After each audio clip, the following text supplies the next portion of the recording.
बहुत सी ऐसी गलतियां हैं जो हम अनायास ही कर देते हैं और जिसका हमें फल भुगतना पड़ता है।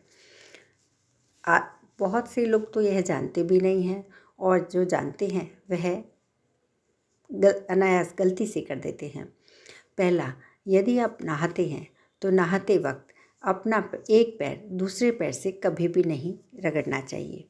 क्यों नहीं रगड़ना चाहिए? इसका एक कारण यह है कि हमारे शरीर की एनर्जी पैर से भी निकलती है। तो यदि हम पैर से पैर रगड़ेंगे तो हमारे में नेगेटिव एनर्जी आ जाएगी और वह हमें बीमार कर सकती है, जिससे हमारे बीमार होंगी तो हमारे धन का लॉस होगा। तो कहा जाता है कि घोर गरीबी आती है इससे। दूसरा है, जब हम मंदिर जाते हैं तो घंटी जाते वक्त ज़रूर बजानी चाहिए। जाते वक्त जब हम घंटी बजाते हैं तो वहाँ की जो एनर्जी होती है वह और ज़्यादा जागृत हो जाती है और हमारे मस्तिष्क में उसकी वाइब्रेशन होती है और हम पॉजिटिव एनर्जी हमारे में आ जाती है। लेकिन इसके विपरीत यदि आप मंदिर से वापस आते हैं तब घंटी नहीं बजाई जाती, क्योंकि इससे हमारी शक्तियाँ नाराज़ हो जाती हैं और यह बुरा साइन है। तीसरा, जो लोग चलते समय पैर घसीट कर चलते हैं, यह एक बहुत ही बुरी आदत है, क्योंकि पैर घसीट के चलने से बहुत जल्दी बीमारियां आपको लग जाएंगी। और यह तो मैंने देखा भी हुआ है। आप भी नोटिस करिएगा कि जो लोग पैर घसीट के चलते हैं वह बीमार होते हैं और गरीबी भी उनके घर में आ जाती है। तो आप ज़रूर अपने आसपास में कहीं से आप ज़रूर चेक करें और यदि आप खुद की ऐसी आदत है तो बिल्कुल अभी की अभी छोड़ दें, क्योंकि इससे राहु खराब हो जाता है और राहु बिगड़ने पर बहुत हमारे को परेशानियों का सामना करना पड़ता है, हमारे को सफलता नहीं मिलती है, हमारे घर में कलेश होता है, झगड़े होते हैं।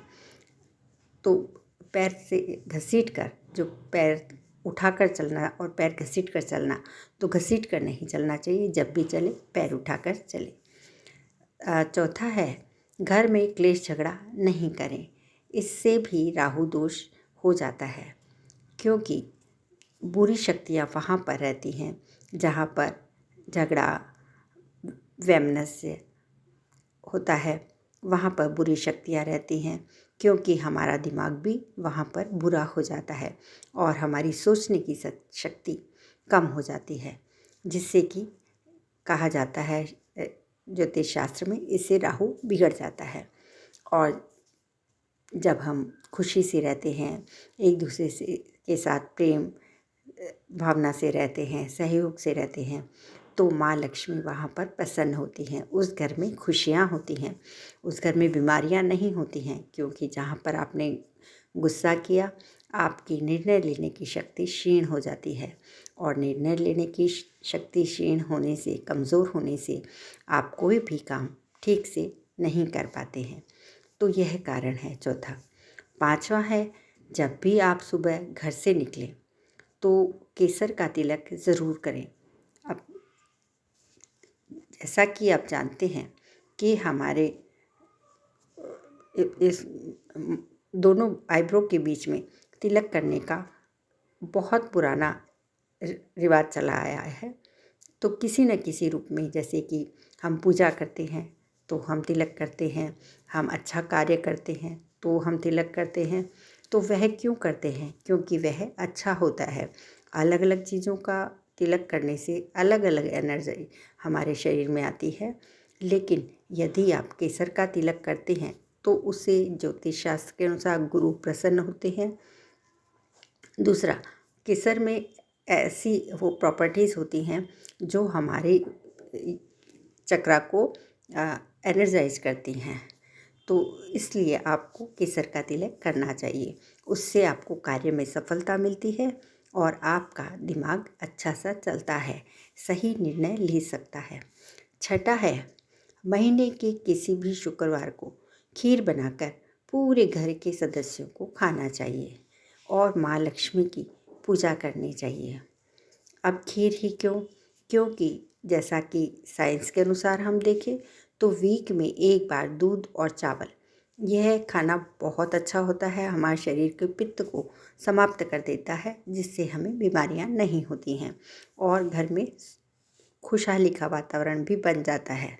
जब पूरा परिवार साथ में बैठ के खुश होके मीठी चीज़ें हमारे दिमाग को तृप्त करती हैं और हमारे पेट को भी तृप्त करती हैं, हमारा मन उससे प्रसन्न होता है। और जब पूरा परिवार साथ में हो तो हमारी प्रसन्नता बहुत बढ़ जाती है। तो इसलिए पूरे सदस्यों को साथ में खाना खाना चाहिए और पहले भगवान को प्रसाद ज़रूर चढ़ाना चाहिए। खीर का प्रसाद, चावल और दूध और चीनी की खीर बना के मीठे की। अब सातवां है, किसी भी भिखारी, विकलांग या गरीब इंसान हो, उसकी मजाक कभी नहीं उड़ानी चाहिए, क्योंकि अक्सर जब हमारे पास पैसा आता है तो हमारे वह दिमाग में चढ़ जाता है। जब दिमाग में चढ़ जाता है तो हमारे को बाकी सब लोग कम दिखने लगते हैं हमारे से, और कई बार हम लोग उनकी अनायास ही मजाक उड़ा देते हैं, उनको बुरा भला बोल देते हैं। तो आप ऐसा कभी नहीं करें, क्योंकि उनकी जो दुआ बद्दुआ होती है वह मन से निकलती है, क्योंकि वह उनकी ज़रूरत है।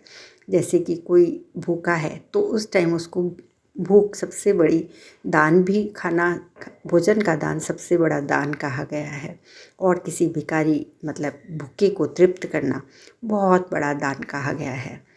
तो आप कभी भी किसी भिखारी को भले कुछ भी दें, खाने में दें, पैसा नहीं दें, लेकिन आप उसको खाने की कोई भी चीज़ आपके पास हो तो ज़रूर दें। इससे आपको बहुत पुण्य मिलता है और उसकी जो आत्मा तृप्त होती है और वह जो बोलता है वह आपको लग जाता है। अब इसके पीछे भी साइंस बहुत बड़ी है। तो आप जैसे कि उसकी रेज़ निकलेंगी, अच्छी रेज़, बुरी रेज़, तो वह आप तक पहुंच जाएंगी और वह आपके दिमाग में असर करेंगी, आपके शरीर पर असर करेंगी। तो आप ज़रूर किसी को खुश रखें, उससे आशीर्वाद ही लें। मजाक तो कभी भी विकलांग का, इन लोगों का मजाक नहीं उड़ाना चाहिए, क्योंकि यह दुखी इंसान होते हैं। अब आठवां है, 7 आपके हो गए। अब आठवां है, कभी भी उल्टे पैर करके नहीं बैठना चाहिए। अब उल्टे पैर मीन्स जैसे कि एक तो आलती पालती होती है, पद्मासन, सुखासन, ऐसा होता है। अब उल्टे पैर करके बैठने से बहुत सारी बीमारियां आ जाती हैं, और मैंने अपने जीवन में यह देखा है, जो भी उल्टे पैर करता है वह बीमार रहता है, और उसके पास, उसके घर में भले कितना भी बहुत अमीर इंसान हो, वह भी उल्टे पैर करता है तो उसको सुख कभी नहीं मिलता। तो आप खुद देख सकते हैं, बड़े बड़े पॉलिटिशियन जो हैं उनमें से भी यदि कोई उल्टे पैर करके बैठता हो तो आप ज़रूर उसको नोटिस करो कि वह कितना भी सुखी हो, कितना भी उसके पास धन हो, नौकर हो, चाकर हो, गाड़ियाँ हो, लेकिन उसके पास सुख होगा ही नहीं। किसी न किसी रूप में उसको दुख ही दुख होगा। तो उल्टे पैर करके कभी नहीं बैठना चाहिए। दूसरा, जब उल्टे पैर करके बैठते हैं, उल्टे पैर मतलब दोनों पैर एक साइड करके जो बैठते हैं, हम जब आलती पालती मतलब पद्मासन में बैठते हैं, सिद्धासन में बैठते हैं, सुखासन में बैठते हैं, तो एक पैर को एक पैर के ऊपर रख के मोड़ के फिर बैठते हैं। जैसे हम खाना खाते हैं, पूजा पाठ करते हैं, लेकिन बहुत से लोगों की ऐसी आदत होती है, वह दोनों पैर एक ही साइड कर देते हैं और फिर बैठते हैं। तो यह फैशन कहें, कुछ भी कहें, लेकिन बहुत बुरा है, यह बिल्कुल अच्छा नहीं है। तो आप भी कभी यह गलतियां ना करें। आज के लिए इतना ही, मिलते हैं नेक्स्ट वीडियो में। यदि आप चैनल पर पहली बार आए हैं तो चैनल को सब्सक्राइब ज़रूर करें। और यह सब चीज़ें मेरी मतलब मैंने ऑब्ज़र्व की हुई हैं, मैंने देखी हुई हैं। बहुत से लोगों को मैंने देखा है जो इस प्रकार करते हैं और वह सही होता है, करीब करीब सही ही होता है। आप भी ऑब्ज़र्व करके ज़रूर देखें और इन बातों को अपने जीवन में ज़रूर अपनाएं। यदि आप चैनल पर न्यू हैं तो चैनल को सब्सक्राइब करें, बेल बटन प्रेस करें। आप सभी का बहुत बहुत धन्यवाद।